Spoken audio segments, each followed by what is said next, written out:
Here we have a definite integral. It doesn't involve a square root, but we have our 1 plus x squared inside of something. So trig substitution is actually going to work for this one as well.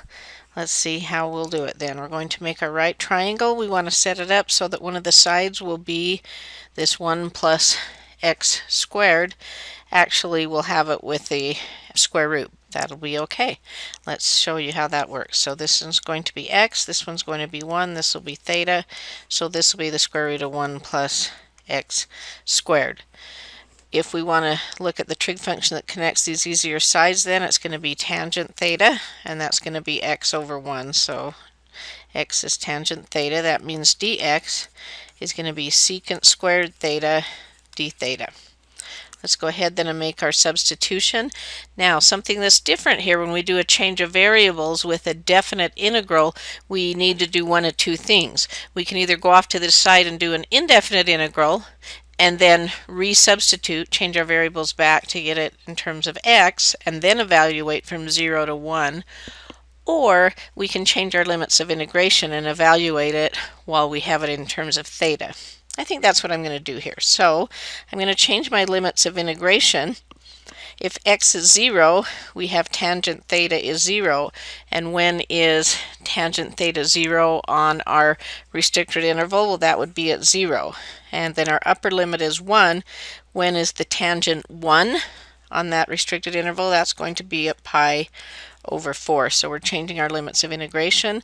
I now have dx, which was secant squared theta d theta, and that's over 1 plus x squared, so that's going to be tangent squared theta, and then that needs to be squared.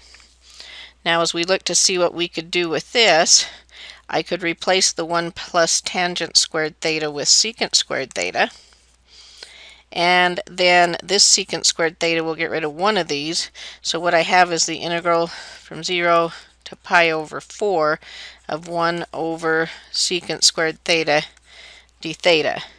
But wait a minute, secant is a reciprocal function of cosine, so 1 over secant squared is just cosine squared. So this is the integral from 0 to pi over 4 of cosine squared theta d theta. And we know how to deal with that. We can use a half angle formula. So let's do that. So we will have the integral from 0 to pi over 4 of 1/2 1 plus cosine 2 theta d theta. We can now go ahead and perform the integration then, and that looks like that will be 1/2 theta and then plus 1/4 sine 2 theta, and that needs to be evaluated from 0 to pi over 4. So now if we evaluate this, we will have 1/2 times putting in pi over 4, that's going to be pi over 8, plus putting pi over 4 in here and multiplying this by 2 would be, we'd have the sine of pi over 2, which is 1, multiplied by the 1/4, so this would be plus 1/4.